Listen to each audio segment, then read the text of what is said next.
Hello, আসসালামু আলাইকুম। ফ্রাইডেতে বিকেলবেলা বাইরে বের হয়েছিলাম। ফ্রাইডেতে তো সবসময়ই এরকম থাকে যে আমার বাইরে বের হতেই হবে। এটা আমার হাসব্যান্ডের জন্য একটা নিয়ম বলা যায়। তো তার একটা কাজ ছিল। সে বুদ্ধি করে আমাকে তার কাজের ওখানে নিয়ে গিয়েছে। আর তাড়াহুড়ায় আমি খেতেও পারি নাই। ১ম এ ভেবেছিলাম যে আমার লাঞ্চটা আমি প্যাকেট করে নিয়ে নিবো, পরে খাবো গাড়িতে।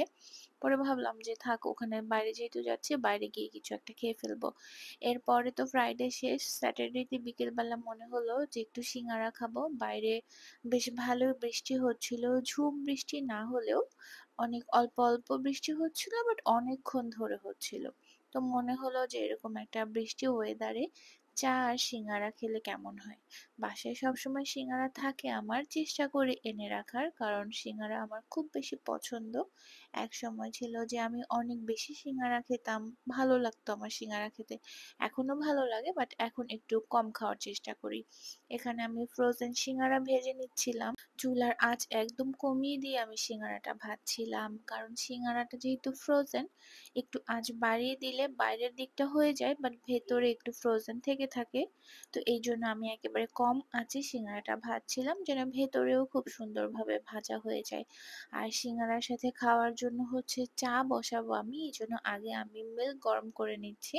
আর এই যে গরুর মিল্ক দিয়ে ইদানিং চা খেতে দেখলাম খুব বেশি ভালো লাগে। আগে যে দুধটা আনা হতো ওটা দিয়ে চা বেশ একটা মজা লাগতো না, অনেক পাতলা হতো আর উপরে কেমন যেন একটা হয়ে থাকতো।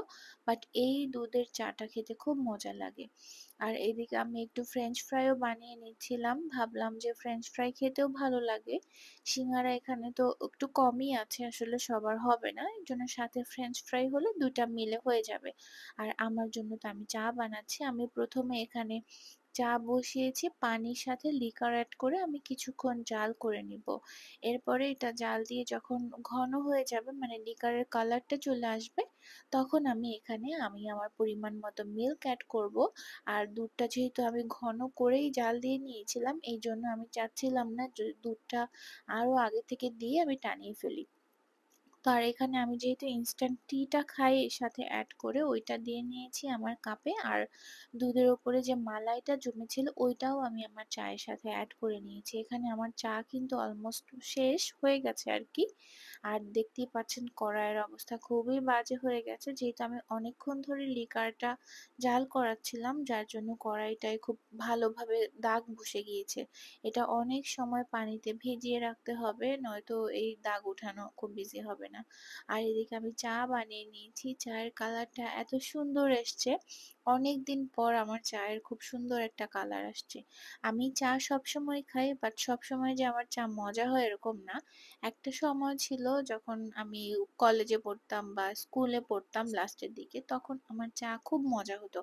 মানে যেই আমাদের বাসায় আসতো আমার চা খেলে খুব পছন্দ করতো, পরবর্তীতে আসলে খেতে চাইতো আর কি।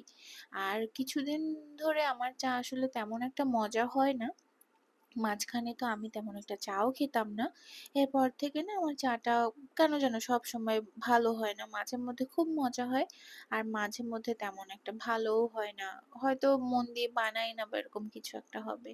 তো এরপরে আমি বসে গেলাম টেবিলে আমার চা নাস্তা নিয়ে।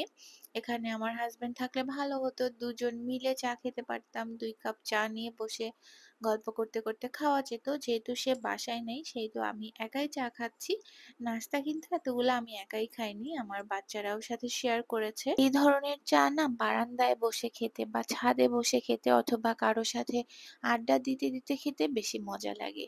তো আমার আশপাশে কেউই ছিল না, আর আমার যে বারান্দা সেই বারান্দায় আসলে বসে চা খাওয়ার মতো অবস্থা নেই। আর ছাদের অবস্থাও যা, তাতেও ছাদে গিয়েও চা খাওয়ার মতো অবস্থা আসলে নেই। এজন্য এখানে বসে বসেই খাচ্ছিলাম, টেবিলে বসে বসে ভাবলাম যে একটা সিরিজ অথবা নাটক কোনো একটা কিছু দেখবো সাথে। ওইটাই করছিলাম, বসে বসে নাটক দেখছিলাম একটা আর চা খাচ্ছিলাম। আস্তে ধীরে মনে হচ্ছিল যে একটু পেঁয়াজ খাই সাথে। পরে আবার ভাবলাম যে না, পেঁয়াজ খেলে তো আসলে মুখে একটা গন্ধ থেকে থাকে পেঁয়াজের, বেশ অনেকটা সময় থাকে। এই জন্য পেঁয়াজটা আর নেইনি। তবে পেঁয়াজ আর কাঁচামরিচ দিয়ে খেতে কিন্তু আরো বেশি মজা হতো। আর কারোর সাথে আড্ডা দেওয়ার মতো আসলে আমার এখন কেউ নাই, মানে ফ্রেন্ড সার্কেল যা ছিল কেন যেন যোগাযোগ করা হয় না বা যোগাযোগ হলেও অনেকদিন পরে হালকা পাতলা কথা হয় এরকম। আর কাছের মানুষজন যারা আছে তারা ইদানিং খুব ব্যস্ত। তারা আসলে খুব ব্যস্ততা দেখায়। তারা ফোন দেওয়ার সময় পায় না, খোঁজ নেওয়ার সময় পায় না। তারা তাদের লাইফে খুবই ব্যস্ত। বাট আমার পক্ষে আমি দেখি যে তারা আসলে শুয়ে বসেই দিন কাটাচ্ছে, বাসায় বসেই দিন কাটাচ্ছে। তারপরও তারা কেন এত ব্যস্ততা দেখায় আমি জানি না। বাট আমাদের কাছের মানুষের খোঁজ নেয়া কিন্তু আমাদের দায়িত্ব। আমাদের পরিবারের মানুষ যারা তাদের প্রত্যেকের খোঁজ নেয়া প্রত্যেকেরই দায়িত্ব আমার মনে হয়। বাট আমরা ইদানিং এই বিষয়ে খুবই উদাসীন। কেউ কারো খোঁজ নিতে চায় না। সবার মধ্যে একটা ইগো কাজ করে। আর অনেকের মধ্যেই দেখলাম বাচ্চা-কাচ্চা নিয়ে কম্পিটিশন কাজ করে। মানে নিজেদের বাচ্চা-কাচ্চা আমার হোক, আমার বোনের হোক, আমার ভাইয়ের হোক সবগুলা বাচ্চাই তো আমাদের আসলে। বাট অনেকেই দেখি যে মুখে এই কথাগুলা বলে বাট কাজের ক্ষেত্রে আসলে আসলে একজন আরেকজনের বাচ্চাকে খুবই বেশি জেলাস ফিল করে, কম্পিটিশন করে। জানি না কেন এই কাজগুলা মানুষ করে। তো এইদিকে আমি আমার রাতের রান্নাবান্না করতেও চলে এসেছি এখানে। আমি একটু মুরগি রান্না করছিলাম। That's it for today. See you in next time. Till then, আল্লাহ হাফেজ।